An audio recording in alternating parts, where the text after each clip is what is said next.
신약성경 갈라디아서 5장 22절부터 26절까지 봅니다. 제가 가진 성경은 308면에 있습니다. 갈라디아서 5장 22절부터 마지막 절 26절까지입니다. 제가 살아계신 하나님의 말씀을 받들어 읽습니다. 오직 성령의 열매는 사랑과 희락과 화평과 오래 참음과 자비와 양선과 충성과 온유와 절제니 이 같은 것을 금지할 법이 없느니라. 그리스도 예수의 사람들은 육체와 함께 그 정욕과 탐심을 십자가에 못 박았느니라.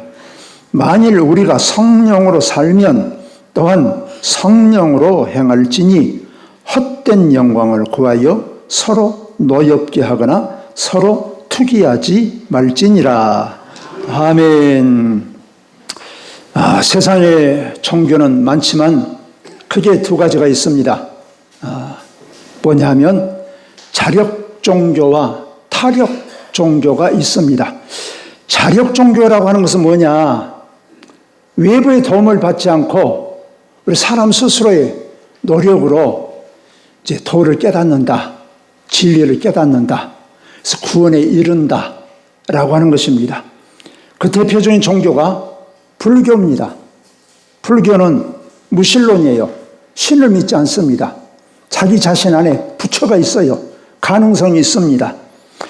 그래서 열심히 참선을 하든지 뭐 불경을 애우든지 하여튼 무엇을 하든지 그래서 도를 깨달으면 이제 이것을 각자, 깨달을 각자라고 해서 각자가 된다고 합니다. 그러면 이제 소위 득도하는 거예요. 도를 다 터득했다 이것입니다. 그러면 이제 계속되는 그 윤회의 그야말로 사슬에서 벗어나게 된다고 해요. 그러니까 죽으면 죄를 많이 지면 다시 태어나면 구렁이가 된다고 그러잖아요. 소나 뭐 짐승이 된다고 하지 않습니까? 그래서 불교에서 말하는 윤회입니다. 돌고 도는 거예요. 그런데 이제 소위 득도하면 깨달으면 각자가 되면 그 계속되는 그 윤회의 쳇바퀴에서 벗어난다. 그래서 그것을 해탈이라고 해요. 벗어난다. 그러면 어떻게 되냐? 없어져 버리는 거예요. 없어져 버리는 것입니다. 그래서 불교는 죽으면 불태워서 죽여버리는 것입니다. 아니, 불태워서 죽이는 게 아니죠. 이미 죽었으니까. 그래서 죽으면 화장을 시키는 것입니다. 잿더미로 없는 것으로 돌아가 버린다 이거예요. 자력 종교입니다. 그런데 우리나라에는 이게 이제 대승불교가 들어와 가지고 조금 이제 소위 이제 초기 불교와는 좀 사상이 좀 교리가 다르게 됐습니다만 하여튼 불교는 자력 종교. 어떤 다른 사람의 다른 것에 도움이 필요 없어요. 자기가 10년이고 100년이고 1000년이고 열심히 해서 깨달으면 되는 것입니다. 그러나 반대로 타력 종교가 있어요. 타력 종교라고 하는 이제 정반대입니다. 내 힘으로는 안 됩니다. 힘써도 안 되고 돈으로도 안 되고 발버둥쳐도 안 되고 지식으로도 안 되고 안 됩니다. 오직 믿음으로 됩니다. 그게 무엇입니까? 기독교. 그래서 구원은 내 힘으로 되는 게 아니고 외부로부터의 도움이 와야 됩니다. 외부는 누굽니까? 하나님. 할렐루야. 그래서 기독교를 타력 종교. 내 힘으로는 안 되는 거예요. 힘써도 안 되고 울어도 안 되고 안 되는 거예요. 그래서 우리는 오직 예수 그리스도를 믿는 믿음으로 하나님의 은혜로 성령의 감동으로 되는 것입니다. 그래서 우리가 예수 그리스도를 구주로 영접하면 우리가 곧바로 우리는 이제 성령으로 새롭게 태어난다라고 해요. 우리 육체가 다시 태어난단 말이 아니라 영으로 거듭난다. 그래서 이것을 성경에서 거듭난다.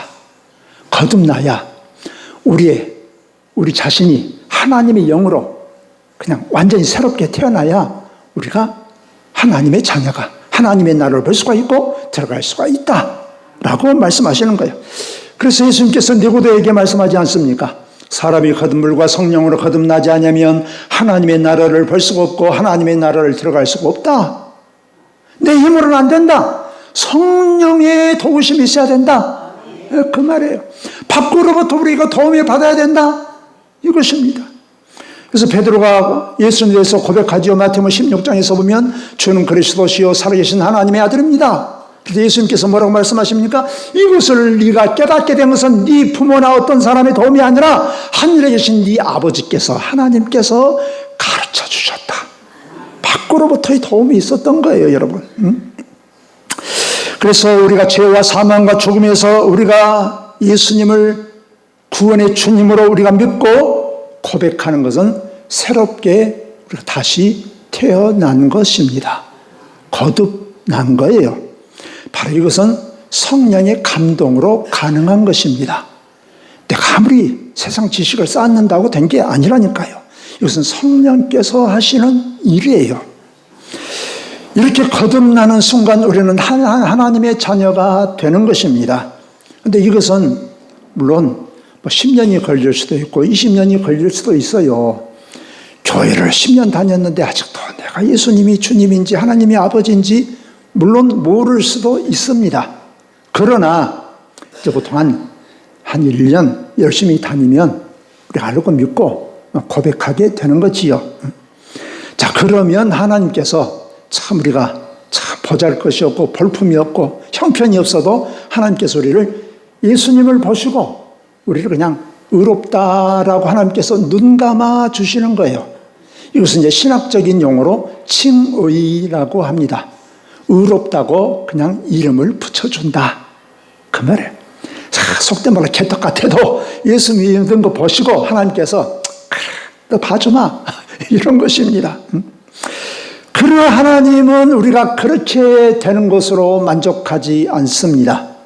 실제적으로 정말로 그야말로 예수 믿는 사람다운 사람, 하나님의 백성다운 사람이 되기를 원하시는 거예요.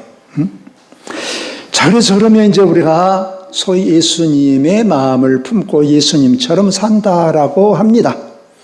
이것을 다른 말로 하자면 또 우리가 성령으로 산다라고 말을 할 수가 있어요.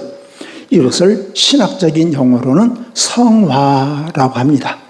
아까는 그냥 봐준다라고 했는데 실제로 참 보니까 참 네가 예수 믿고 열심히 생활하더니 참 네가 하나님께서 보시기에도 참 너는 내 마음에 점점점 들어가는구나 이런 뜻이에요.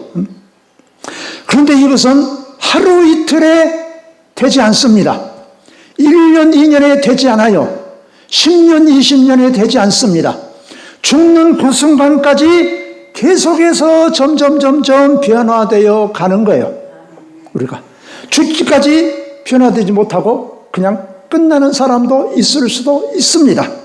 오히려 더 형편없이 되는 사람이 있을 수도 있어요. 그래서 우리는 칭의적인 관점에서 보자면 이미 우리는 구원을 받았어. 할렐루야. 여러분 다 예수 믿지요? 예수 안 믿으신 분 계십니까? 그런 의미에서 보자면 우리는 다 이미 구원 받았어요. 칭의 됐어. 그러나 네가 정말로 하나님의 자녀다운 자녀가 됐냐? 하나님 눈높이에서 하나님의 기준을 딱 맞냐? 그런 기준으로 보자면 아직 당당 멀었어요. 그래서 그런 가장 예수 믿어서 네가 구원받았다 라고 하지만 그러나 그런 관점에서 보자면 아직 구원을 받는 그런 과정에 있는 것입니다. 그래서 우리는 이제 그런 신학적인 용어 시제로 하자면 이미 우리가 구원받았어요. 그러나 아직 구원을 완전히 이루지는 못했어. 구원을 이루어가는 그런 과정에 있어요. 그런 도상에 있는 것입니다. 그래서 사도 바울은 끊임없이 나는 주님께서 내게 줄 상을 위해서 날마다 나는 달려간다. 그랬어요. 날마다 나는 죽고 내가 하나님 안에 있는 나를, 예수님 안에 있는 나를 발견하기를 원한다 라고 하셨던 것입니다. 그러니까 우리 안에 계신 성령님께서는 이미 우리 안에 성령님께서 계셔요. 우리 예수님이 아니고는, 성령이 아니고는 예수님을 주님이라고, 하나님을 아버지라고 부를 수 없다고 하셨거든요. 우리가 예수님을 주님이라고, 하나님을 아버지라고 부르는 것은 이미 우리 안에 성령께서 계시는 거예요. 성령께서 감동하시는 거예요. 그러나 그것이 눈꽃만큼 되는지, 가득 찼는지 모른단 말이에요. 우리 자신도 정확하게는 알 수가 없어요. 대강 알 수는 있지만. 그래서 우리가 예수님 알기 전에, 우리가 예수님을 믿어도 예수님 알기 전에 그런 모습, 그냥 예수만 믿는 사람, 그런 사람이 아니라 정말로 이제 예수님처럼 그런 마음을 품고 예수님처럼 생각하고 예수님처럼 말하고 예수님처럼 살아가는 그런 사람이 되기를 우리 하나님은 원하시는 것입니다. 그래서 로마서 8장 5절부터 8절에 보면 이렇게 말씀하셨어요. 육신을 따르는 자는 육신의 일을, 영을 따르는 자는 영의 일을 생각하나니 육신의 생각은 사망이요 영의 생각은 생명과 평안이니라. 육신의 생각은 하나님과 원수가 되나니 이는 하나님의 법에 굴복하지 아니할 뿐 아니라 할 수도 없습니다. 육신에 있는 자들은 하나님을 기쁘시게 할 수 없느니라. 그런지 우리 예수 믿어도 그냥 이름만 예수 믿어, 간판만 붙였어 예수 믿어. 그런데 하는 것은 내 욕심대로 그냥 산단 말이에요. 내가 하고 싶은 그냥 다 한단 말이에요. 이런 사람은 망한다, 죽는다 그랬어요. 그러나 성령의 생각으로, 성령으로 사는 사람은 생명이다 라고 말씀하셨습니다. 그러니까 우리 예수를 믿는다고 해도 내 욕심 따라서 살아가 버리면 우리가 어떻게 된다고요? 죽는다. 그러니까 우리 예수를 믿는다고 할지라도 그야말로 내 욕심 따라 살아가면 우리는 하나님의 자녀라고 우리가 이름은 붙었지만 그러나 실상은 하나님의 자녀가 아니라 사실은 마귀의 종으로 살아간다 라고 말씀하고 있습니다. 그렇다고 한다면 여러분 우리가 어떻게 해야 되겠습니까?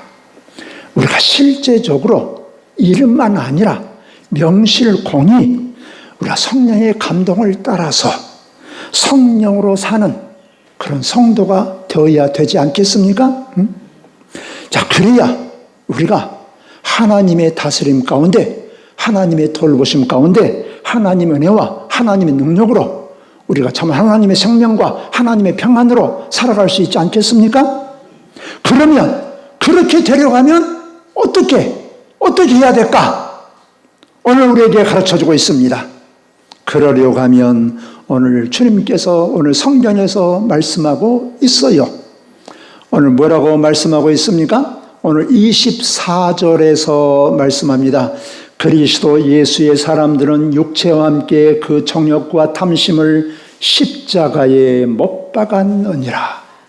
내 욕심, 내 이기적인 마음, 그런 것을 나도 예수님의 십자가에 나도 죽어버려야 된다. 다른 말로 말하자면 예전에 나, 예수 믿지 않을 때의 나는 내려놔야 된다. 죽어야 된다. 이것을 다른 말로 말하자면 자기 부인이라고 말합니다. 이것을 성경에서는 변화되지 못한 나, 예수 믿기 전에 내 욕심, 나만 알고 사는 그런 사람, 이런 사람을 옛사람이라고 합니다. 또 다른 말로 하자면 이것을 자기의라고 합니다. 자기 욕심대로만 사는 사람은 자기가 기준이야. 자기 기준. 보면 여러분 예수 믿는 사람들끼리도 다툽니다. 우리가 보면 그러잖아요. 예수 믿는 사람들끼리도 다투어. 무엇으로 다투냐? 자기는 하나님 기준이래. 자기는 하나님 말씀대로 산대. 근데 상대는 그렇지 않은데. 근데 상대도 똑같이 말을 해. 나는 하나님 편인데 네가 아니래. 여러분 그게 뭡니까? 자기의예요. 자기의. 그러니까 사실은 아직 변화되지 못한 자기 기준으로 모든 것을 보고 판단하는 거예요. 이것이 자기의입니다. 근데 자기의라는 것이 아주 너무 많아요. 나 자신도 몰라요. 나도 모르는 자기의가 수두룩합니다. 사실 100가지도 넘어요. 여러분 쓰다 보면. 여러분은 어떤 것이 의롭다라고 생각합니까? 여러분 어떤 것이 옳다라고 생각합니까? 옳다라고 나는 분명히 이것은 옳다라고 생각하는데 사실은 더 곰곰이 샅샅이 생각해 보면 그것이 옳은 것이 아닌 것들이 많아요. 많습니다, 여러분. 이것을 심리학에서는 거짓자라고 해요. 거짓자. 진짜 본래 참 자아가 아니라는 거예요. 우리가 하나님께서 이 세상을 창조하실 때 아담과 하와를 창조하실 때는 하나님의 모습을 딱 닮은 사람으로 하나님께서 창조하셨는데 우리가 살다 보니까 죄라는 놈이 우리 속에 들어왔어요. 그 죄라는 것에 우리가 오염되어 버렸어. 우리 마음이 부패하고 썩어버렸어. 그러니까 우리는 하나님께서 창조하신 나를 잃어버렸어요. 잃어버리고 거짓된 것이 나를 딱 자리 잡아버렸어. 이 거짓자. 다른 말로 말하자면 이것을 옛사람이라고 하는 거예요. 그리고 옛사람은 어떻습니까? 옛사람은 항상 교만해요. 오늘 옛사람에 대해서 오늘 우리가 읽지 않았지만 갈라디아서 5장 16절 이하에 쭉 말씀하고 있어요. 로마서 1장에서도 우리에게 가르쳐주고 있어요. 자, 옛사람은 그냥 간단하게 말하자면 육신의 정욕, 입고 먹고 마시는 것, 이 안목의 정욕, 눈에 보기에 그럴듯한 것, 그리고 이생의 자랑, 이런 것에 따라서 살아가는 것입니다. 자, 그러니까 한마디로 말하자면 이 옛사람은 중심이 나예요, 나입니다. 나의 중심으로 모든 것이 돌아가야 돼. 세상이, 우리 집안도, 모든 내가 속해 있는 공동체가 내 중심으로 돌아가야, 내 생각대로 돌아가야 나가 옳아, 내가 기준이야. 그래서 이것으로 모든 것을 판단을 해. 그래야 자유롭고 행복하다고 생각을 합니다. 그래서 사람들은 여러분 창세기 11장에서 보면 바벨탑을 쌓지 않습니까? 바벨탑, 하늘에 닿게 높은 탑을 쌓았단 말이에요. 탑을 쌓는 목적이 뭐냐? 우리 이름을 내자예요. 우리 이름을 내고 우리끼리 뭉쳐서 살자. 이것은 이렇게 자기 자랑이요. 자기 자랑. 바벨탑을 쌓는 목적은 자기 자랑. 내 마음대로 해보자. 이것입니다. 그런데 사람은 여러분 그때만 창세기 11장에서만 바벨탑을 쌓는 게 아닙니다. 어느 시대나 누구나 다 바벨탑을 쌓아요. 오늘 우리들도 바벨탑을 다 쌓습니다. 어떤 바벨탑을 쌓습니까? 지식의 바벨탑을 쌓아. 지식이 많아야 사람들이 나를 존경하고 우러러봐. 그러니까 지식을 쌓아야 돼. 배우려고 애를 써요. 그것이 그 목적이 정말 다른 사람을 행복하게 하고 다른 사람을 위해서 봉사해야겠다라는 마음보다도 지식을 쌓는 목적이 사람들이 나를 우러러보기 위해서 지식을 쌓으면 이건 지식의 바벨탑을 쌓는 거예요. 재물의 바벨탑을 쌓는 사람도 있어요. 어떻게 하든지 그냥 긁어 모아. 계속 모아. 그냥 한 번 긁어 모으면 호접에서 나올 줄은 몰라. 계속 긁어 모읍니다. 재물의 바벨탑을 쌓아요. 왜? 성경에서는 그랬잖아요. 남들을 돕기 위해서, 하나님의 나라를 위해서 쓰기 위해서 재물을 모은 게 아니고 나 잘 먹고 잘 입고 잘 살고 재물이 많고 부자가 되어 사람들이 나를 우러러봐. 그러기 위해서 재물을 쌓는 사람은 재물의 바벨탑을 쌓는 거예요. 세상 사람들이 부러워하는 바벨탑을 쌓는 것입니다. 내가 높여져야 사람들로부터 인정받고 내가 큰 소리치고 살기 때문에. 그래서 더 많은 힘을 얻기 위해서 바벨탑을 쌓는 것도 있어요. 요즘 6월 3일이면 여러분 선거가 있지 않습니까? 그 사람들이 정말로 국가를 위해서, 내가 이 지역을 위해서 정말로 하나 내게 주신 어떤 지식과 경험으로 내가 정말로 내가 봉사해야 되겠다. 그러면 이건 정말로 귀한 거예요. 그런데 야, 내가 군삼을 더 해먹어 봐야지. 내가 뭐 군의원, 도의원 한번 해가지고 내가 좀 고기 좀 더 쳐들고 다녀야지. 이런 생각이 더 많으면 이것은 바벨탑을 쌓는 거예요. 그래서 수많은 사람들이 이것을 붙잡으려고 노심초사, 전전긍긍 잃어버릴까 염려가 되어서, 그래서 사람들이 돈의 노예로, 돈의 종으로 사는 거예요. 돈의 양심도 팔고 신앙도 팔고 파는 거예요, 여러분. 사람들이 어떻게 보든지 돈만 많으면 돼, 이런 것입니다. 그래서 사람들이 돈의 종이 되고, 여러분, 세상 것들의 종이 되는 거예요. 그래서 여러분, 이것은 사실은 내가 왕인 것 같고 내 마음대로 하는 것 같지만, 그러나 그 뒤에는 뭐가 있다? 그렇게 살면 어떻게 된다고요? 그렇게 살면 죽은다. 성경에서 말씀한다니까요.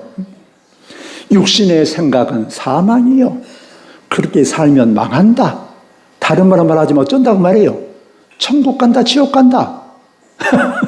여러분들이 해석을 하세요. 그러니까 이것이 정말로 의미 있고 행복하고 이것이 성공하고 내가 인생을 잘 살았다고 생각할지 모르지만, 그러나 사실은 그것은 누구에게 속은 것이다? 마귀에게 속은 것이다. 이 세상 있다고 없어져 버릴 것, 그것만을 의미로 삼고 살아가는 것은 여러분 사실은 죄의 종으로 사는 거예요. 마귀의 종으로 사는 것입니다. 내가 사람들로부터 인정받고 존중받고 이것의 삶의 의미를 가지고 사는 것은 여러분 사실은 그게 아니고, 누가 나를 인정해야 돼요. 세상 사람들로부터도 우리가 인정받고 칭찬받아야 되지만, 사실은 진짜 중요한 것은 하나님의 마음에 들어야 돼. 할렐루야. 그래서 그렇게 사는 사람은 사실은 행복한 것 같고 자유로운 것 같지만 사실은 자유가 없어요. 자유롭지 않습니다. 여러분, 우리가 그래서 중요한 것은 뭐냐? 내가 내려놔야 돼. 나를 내려놔야 돼요. 그런데 나를 내려놓을 수가 없어요. 왜 그러냐? 이것이 지금까지 삶의 의미라고 생각했거든. 이것이 정말 진정하게 나를 행복하게 해준다고 생각을 했거든요. 그리고 나를 내려놓자니 뭔가 손해볼 것 같아. 망할 것 같아. 그러니까 내려놓을 수가 없어요. 그리고 이미 그런 생각이 내 마음에 견고한 진처럼 딱 자리 잡았다고 성경에서 말씀하고 있어요. 수십 년 동안 그렇게 우리가 배우고 듣고 우리가 그렇게 살아왔어. 그런데 어느 날 갑자기 안 되는 거예요. 그리고 우리의 생각은 여러분 하루아침에 한마디 들었다고 한두 번 들었다고 바꿔지지 않아요. 옛날처럼 그대로 우리가 살아야 편안합니다. 여러분, 새 옷도 아무리 좋은 옷이라도 막 사면 몸에 딱 맞습니까? 뭔가 불편해요. 여러분, 새 옷도, 새 신발을 사도 그렇습니다.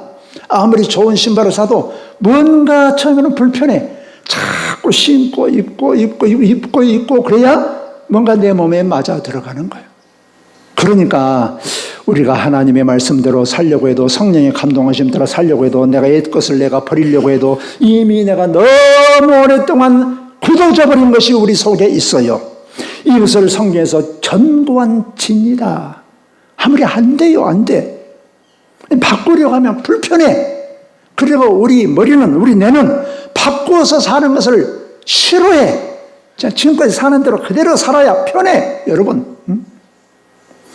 그러나 우리가 성령으로 살려면 나를 내려놓고 성령으로 살아야 됩니다. 근데 그러려면 이게 어떻게 해야 되느냐? 나를 내려놔야 내가 살고 성령의 감동하심 따라 살아야 내가 진짜로 내가 사는 것이다 라는 것을 알아야 돼요. 확신이 와야 돼. 모르면 어떻게 합니까? 확신이 없는데 이러다가 내가 이제 이것도 저것도 없이 다 그냥 양손이 그냥 빈손 되는 것 아니요? 내 인생 그냥 쪽박 차는 거 아니요? 그러니까 못하는 거, 믿음이 없어요.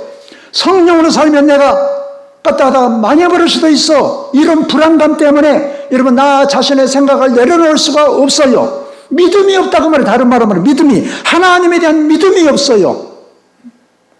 그러면 이 믿음이 있어야 되는데 그래야 생각이 바뀌지 않겠습니까? 믿음이 있어야 되는데 이 믿음이 생기려면 어떻게 해야 될까요? 믿음은 어떻게 해야 믿음이 생깁니까? 믿음은 들어야 돼요. 믿음은 들음에서 나고, 그 듣는 것은 무엇을 들어야 되냐? 텔레비전 보면서 드라마 열심히 들으면 되는 게 아니에요, 여러분. 하나님의 말씀을 들어야 돼. 하나님의 말씀을 계속 듣고 계속 이슬비를 맞아도 계속 맞으면 옷이 젖은단 말이에요, 여러분. 그래야 우리의 감정이 바뀌고 우리의 생각이 바뀌어요. 그래서 우리는 우리의 믿음이 생기려면 들어야 됩니다. 계속 반복이 중요해요. 똑같은 말도 반복해서 들어야 돼요. 이것이 중요합니다. 계속적으로 들어야 돼, 여러분. 어떤 말씀을, 진리의 말씀을, 생명의 말씀을, 하나님의 말씀을 들어야 돼요. 반복해서, 지속적으로. 그래서 어떤 사람이 믿음이 좋습니까? 교회 열심히 나오는 사람이 믿음이 좋아요, 여러분. 그래서 유대인의 교육법은 세상에서 참 연구 대상이 아닙니까? 유대인들, 이스라엘 사람들. 근데 유대인들의 교육 방법이 여러 가지가 있지만 성경에서 말하는 유대인의 교육법이 뭐냐? 신명기 6장 6절부터 9절에 이렇게 기록되어 있습니다.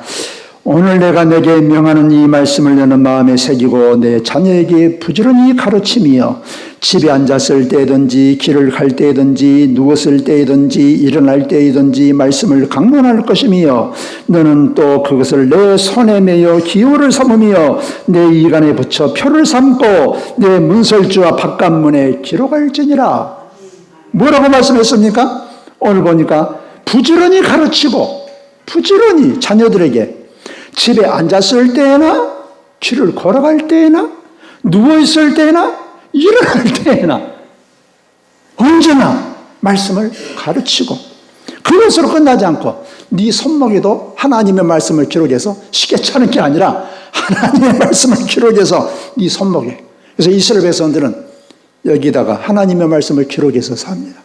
또 우리가 운동회하면 머리띠를 하지 않습니까? 천군백군. 옛날에 우리 어렸을 때 거기다가 천군백군 하지 말고 머리띠에다가 하나님의 말씀을 새겨라.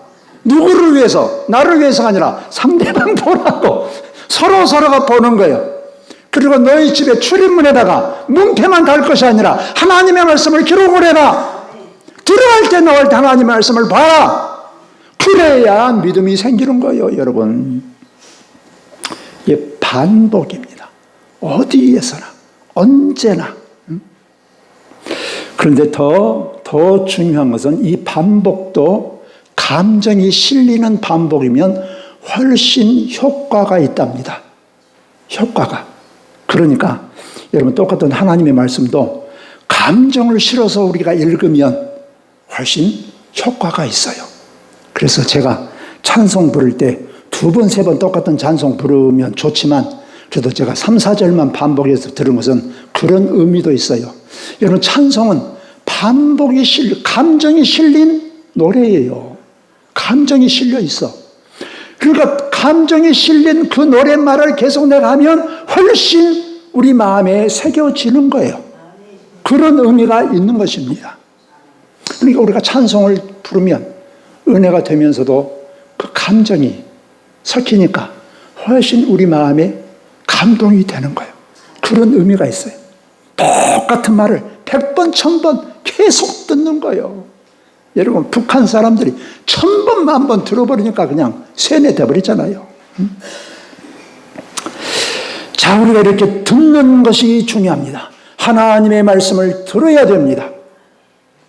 두 번째로 하나님께서 나를 내려놓고 우리의 생각을 바꾸려고 하나님께서 어떤 방법을 사용하시느냐. 나를 내려놓고 하나님을 따라 살게 하시려고 하나님께서 어떤 방법을 사용하시냐? 우리를 하나님께서 광야로 이끌어 가십니다. 이스라엘 백성들을 광야로 이끌어 가시잖아요. 여러분, 광야는 어떤 자리입니까? 고난의 자리예요. 자신의 힘으로서는 살 수 없는 곳이요. 노력해도 안 되고 아무것도 없으니까. 그러면 어디를 쳐다봅니까? 하나님을 쳐다볼 수밖에 없어. 하나님의 은혜가 없이는 살 수 없는 곳이야. 여러분, 이것은 그러면 우리가 그냥 사막으로 갈 것이냐? 그게 아니고, 여러분, 고난은 내 힘으로서는 감당할 수 없는 어떤 형편과 처지에 떨어져 있는 것, 이것이 바로 우리는 광야의 자리입니다. 그곳이 저 산속에서 이제 바라볼 것도 없어. 의지할 것도 없어. 세상 의지할 것도 없고, 내가 참 부모 형제가 나 좀 도와줄 줄 알았더니 부모 형제도 지금 도움도 제대로 안 돼. 아이고, 내가 어떻게 할 거나. 그러니 결국은 하늘을 쳐다볼 수밖에 없어. 하나님께서는 우리를 광야에 집어넣은 거예요. 뭐 하려고? 뭐 하려고? 야, 너 망해버려라. 그게 아니에요. 네가 바꿔줘야 돼. 너 이제 네가 사는 게 아니야. 하나님이 너를 살려줘야 사는 거야. 그러니까 하나님을 의지해. 너를 내려놔. 너 내려놔. 하나님만 의지해. 그렇게 바꾸려고 하나님께서 우리를 고난의 자리로 집어넣는 거예요. 그때 우리가 해야 될 게 있습니다. 그때 우리가 해야 될 건 열심히 기도도 필요하지만, 하나님 나 살려주세요. 빨리 이 산속에서 건져내주세요. 빨리 광야에서 건져내주세요. 그런 기도가 아니라, 무엇을 하는 기도가 아니라 나 자체가 바꿔져야 돼요. 나 자체. 그래서 좀 문자 좀 쓰자면 투두가 아니라 투비가 돼야 돼. 투두라는 말은 무슨 하는 것이 아니고, 비라는 말은 나 존재 자체가 바꿔지는 거예요. 내가 바꿔져야 돼. 그래, 주님, 여기 와서 내가 느낀 것은 내 힘으로 사는 줄 알았더니 내 힘으로 사는 것이 아닌 것을 내가 철저하게 깨달았습니다. 주님, 오직 주님만이 나의 힘이시고 나의 생명이시고 나의 의지십니다. 이렇게 나 자신이 바꿔져야 돼. 그래야 광야를 벗어나는 거예요, 여러분. 그리고도 적극적으로 하나님을 따라야 됩니다. 성령님을 따라야 됩니다. 운전대를, 인생의 운전대를 내가 잡고 있으면 안 돼요. 응? 하나님 목적지만 정해주고 내 마음대로 갈라요. 안 돼요. 어디로 갈까요? 어떻게 갈까요? 애기처럼 자꾸 물어야 돼, 여러분. 내 자존심, 내 계산, 내 고집, 내 통제권 다 내려놔야 돼. 주님이 말씀하시면 무조건 아멘입니다. 할렐루야. 아멘입니다. 그래야 돼, 여러분. 그리고 따라야 되는 거예요. 생각만 많아서는 안 돼. 생각은 많은데 옮기질 못해. 안 돼요. 주님이 함께 하시면 됩니다. 매사에 부정적이고 부정적인 말만 하는 사람들은 되는 일이 없어요. 여러분 두고 보세요. 맨날 불평하고 부정적인 말하고 투정만 하고 이런 사람 잘 되는 거 봤습니까? 잘 되면 그 사람 기적이에요, 기적. 어떤 형편 속에서도 주님이 함께 하시면 됩니다. 이런 문제는 하나님께서 뭔가 뜻이 있는 줄로 믿습니다. 그러면서 하나님 의지하고 하나님께 맡기고 그러는 거예요. 여러분, 성령으로 사는 것은 어떤 것입니까? 형편이나 처지보다도 하나님의 말씀을 우선적인 해석의 기준으로 삼으려고 힘쓰는 그런 태도입니다. 내 감정보다도 하나님의 말씀, 하나님의 약속, 그 진리를 선택하려고 하는 그 태도가 중요해요. 어떤 문제 속에서도 하나님의 뜻을 찾으려고 노력을 해야 됩니다. 내가 도저히 이해할 수 없는 그런 형편과 문제가 있어도 하나님, 이것은 하나님의 무슨 뜻이 있습니까? 자꾸 물으려고 노력을 해야 돼요. 그리고 두려움과 불안이 생길 때 하나님을 믿으려고 노력을, 힘을 써야 됩니다. 처음부터 믿음이 그냥 착 돼버린 사람은 한 사람도 없다니까요. 응? 그러니까 원망이 나올 때, 나도 모르게 원망이 풀쑥 나와요. 사람이라고 하는 것은 자동적으로 나오게 돼 있어. 그러다가도 하나님의 은혜를 생각하고 감사를 선택을 해야 돼. 사람의 인정보다도 하나님의 시선을 더 중요하게 생각하는 이런 마음을 가지려고 노력을 해야 돼요. 그리고 자꾸 기도로 하나님께 자꾸 도움을 요청을 해야 돼요. 혼자 모든 문제를 해결하고 할 것이 아니라 성령님을 의지하려고 노력을 해야 돼요. 급하고 어려울수록 하나님께 먼저 묻는 그런 훈련이 필요합니다. 자신의 힘보다도 하나님의 은혜를 더 의지하려고 자꾸 노력을 해야 돼요. 그래서 신앙은 여러분 훈련이라니까요. 훈련. 여러분 잘 들으세요. 신앙은 훈련입니다. 어떤 훈련? 반복, 지속. 훈련이에요. 계속. 그래서 성령님과 도와려고. 그래서 우리가 나도 모르게 점점 우리의 감정이, 우리의 생각이, 우리의 마음이, 우리의 말이, 우리의 삶이 점점 바꿔지는 거예요. 그래서 우리가 성령으로 살아가는, 하나님으로 살다가 하나님과 동행하다가 주님 앞에서는 복된 성도들이 되시기를 주의 이름으로 축원합니다. 우리 주님 크신 은혜를 감사합니다. 우리 주님, 저희들이 힘으로 노력으로 지식으로 되는 것이 아니라 오직 성령의 감동으로 되는 줄로 믿습니다. 이제 우리 자신을 내려놓고 주님을 바라보고 주님 의지하고 성령의 감동하심 따라 살기로 결심합니다. 우리 주님 의지함으로 우리 주님의 인도하심 따라 주님께 준 지혜로 날마다 살아가게 하여 주옵소서. 예수님 이름으로 기도하옵나이다. 아멘. 찬송가 375장 부르면서 준비하신 예물 드립니다.